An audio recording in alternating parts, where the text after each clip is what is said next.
Hello friends, नमस्कार friends. आज हम हल करने वाले हैं एक्सरसाइज 7 के सी को। कल फ्रेंड्स हमने एक्सरसाइज 7 के सी में यहाँ पर देखेंगे ना, तब 22 नंबर तक के प्रश्न को हल करा दिए थे। जी हाँ फ्रेंड्स, ये रहा पहला नंबर से लेकर के ये रहा इधर 11 नंबर, इधर देखेंगे ना, ये हमने यहाँ पर 22 नंबर तक के प्रश्न को यहाँ पर सॉल्व करा दिए थे कल।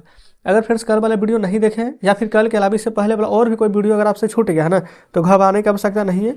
हमने इन सभी का प्लेलिस्ट में ना चैप्टर वाइज वीडियो अपलोड किए हुए हैं। प्लेलिस्ट के सेक्शन में जाइए, सभी वीडियोज़ को देख लीजिए, ठीक है। चलिए अभी फिलहाल फ्रेंड्स यहाँ पर हल करेंगे 23 नंबर प्रश्न से।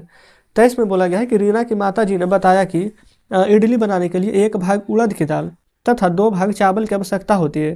तो इडली के ऐसे मिश्रण में उड़द की दाल व चावल का प्रतिशत याद करना है। चलिए देख लेते हैं। जैसा जैसा प्रश्न में बोला गया ना, बिल्कुल वैसा वैसा ही लिखते चले गए। देखिए इडली बनाने के लिए कितना लग रहा है, 1 भाग उड़द की दाल और 2 भाग चावल ना, यहाँ पर लिख लें इडली के लिए, ठीक है। 1 भाग उड़द और 2 भाग चावल। आप कहेंगे जी बिल्कुल, तो टोटल इडली बनाने के लिए ना कुल कितना भाग का प्रयोग होगा, 1 भाग ये और 2 भाग ये, है ना। 1 और 2 टोटल आप कह सकते हैं कि 3 भाग का प्रयोग होगा, है ना। आप बिल्कुल कहेंगे 3 भाग होगा। अच्छा, फिर इडली में ना ऐसे मिश्रण में उड़द की दाल व चावल का प्रतिशत निकालें। तो पहले उड़द का दाल का प्रतिशत निकाल लेते हैं, फिर चावल का दाल का निकाल लेंगे। तो यहाँ लिख लेते हैं उड़द की दाल का प्रतिशत, ठीक है। उड़द का दाल कितना है, तो आप कहेंगे 1 भाग, कितना में से, तो टोटल तो 3 है, तो 1/3। अब परसेंट में बदलेंगे तो गुना कर देंगे 100 से। 100 गुना 100/3, 3 से भागा दीजिएगा ना तो 33.1/3% निकल कर क्या जाएगा कि यह हमारा तो उड़द की दाल, ठीक है। अब हमें यहाँ पर ना चावल का मिश्रण भी पूछा गया है, तो लिख लेते हैं चावल का प्रतिशत। चावल कितना है, तो आप कहेंगे चावल तो है 2 भाग, तो लिखेंगे 2, कितना में से, तो टोटल 3 में से, तो 2/3 गुना 100। 100 में 2 से गुना करेंगे तो 200/3, और 3 में ना जब 200 से भागा देंगे ना, देखिए जब 100 से भागा दिया था तो 33, इसी का डबल हो जाएगा 66। 1 है तो हो जाएगा 2 और नीचे 3 है तो 3 ही रहेगा। 66 सही 2/3%, ठीक है। तो इस प्रकार से फ्रेंड्स यहाँ पर हमारा 23 नंबर प्रश्न सोल्व हो जाता है। क्लियर है, चलिए आगे बढ़ेंगे। ये रहा हमारा अगला 24 नंबर प्रश्न। बोला गया है कि मेरे माता जी है ना, मेरे माता जी कहती है ना कि उसके बचपन के समय ना पेट्रोल की दर 1 रुपये प्रति लीटर थी और आजकल 52 रुपये प्रति लीटर है। तो पेट्रोल की दर में कितने प्रतिशत की वृद्धि हुई। तो देखेंगे फ्रेंड्स, पहले था 1 रुपये, लेकिन अभी कितना हो गया है, तो आप कहेंगे 52 रुपये। तो कितना का वृद्धि हुआ है, तो फ्रेंड्स 52 में से 1 घटा दीजिए। 52 रुपये अभी हो गया ना, पहले था 1 रुपया, तो कितना का वृद्धि हो गया है, तो 51 रुपये का वृद्धि हो गया है। कितना से, तो 52 से, अभी 52 ना है, वृद्धि हुआ है 51 रुपया का, टोटल 52 रुपया हो गया है अभी, ठीक है। 51 रुपये का वृद्धि हुआ है कितना पर, 52 रुपया पर, गुना कर दीजिएगा 100, ठीक है। देखिए 4 से 13 52, 4 से 25 बार में ये कट जाएगा 100, ठीक है। लेकिन फिर 13 से तो 51 कटेगा नहीं, तब क्या कीजिए डायरेक्ट गुना कर लीजिए। 25 गुना 51 यहाँ पर कर लेते हैं हम, ठीक है। तो फ्रेंड्स हम गुना कर लिए हैं, 25 गुना 51 करेंगे ना तो आपको 1275 आ जाएगा। नीचे 13 है तो 13 रहने दीजिए, फिर 13 से भागा दीजिएगा ना तो 98.1/13% यहाँ पर आ जाएगा। क्या 98.1/13% की वृद्धि हुई है, ठीक है। चलिए अब यहाँ पर देख लेते हैं 25 नंबर को। बोला गया है कि किसी देश में पिछले 10 वर्ष में अशिक्षित की संख्या थी 150 लाख। अच्छा, 150 लाख से घटकर ना 100 लाख रह गई है, तो घटने की प्रतिशत कितना रहा है, तो आप खुद यहाँ पर देख लेंगे ना। पहले था 150 लाख, ठीक है, और 100 लाख यहाँ पर अब रह गई है।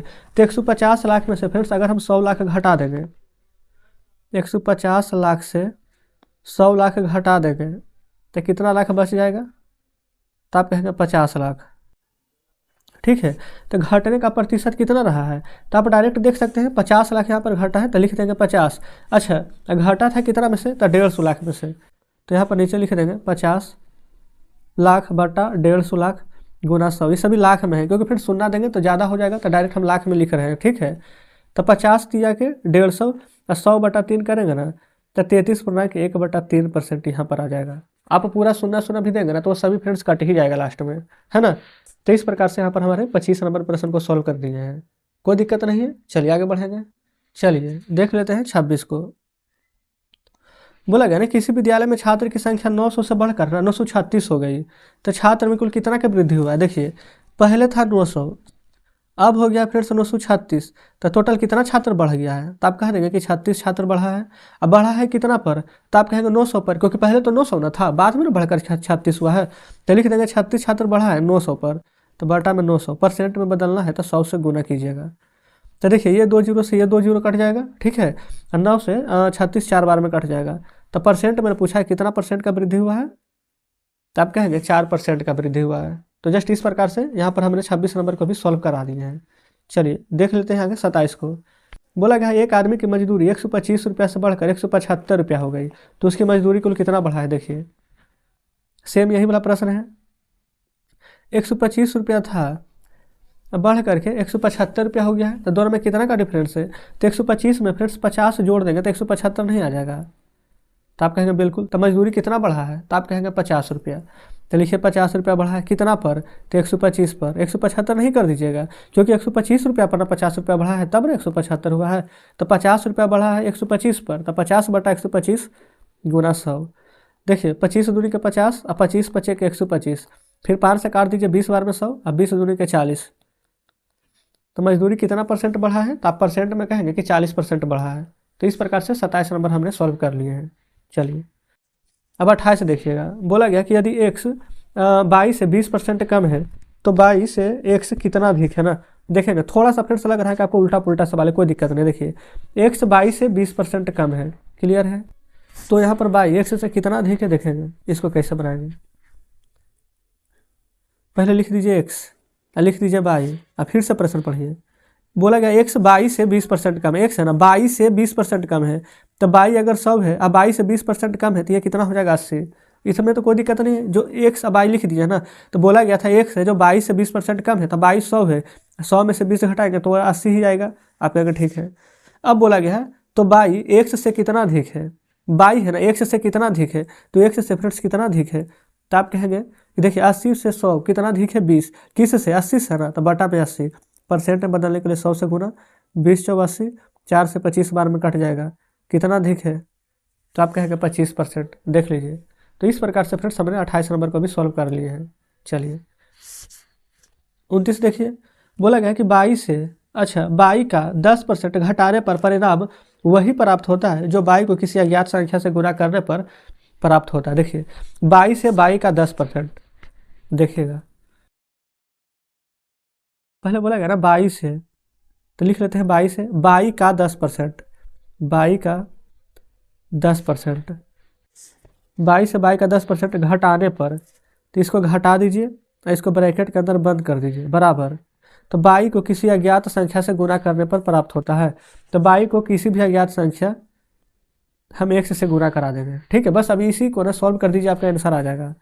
देखिए पहले तो ये वाला y है फ्रेंड्स, तो इसको रहने देंगे, माइनस का के जगह पर हम गुणा का साल दे देंगे, अब परसेंट है तो हटा देते हैं, तो बटा में 100।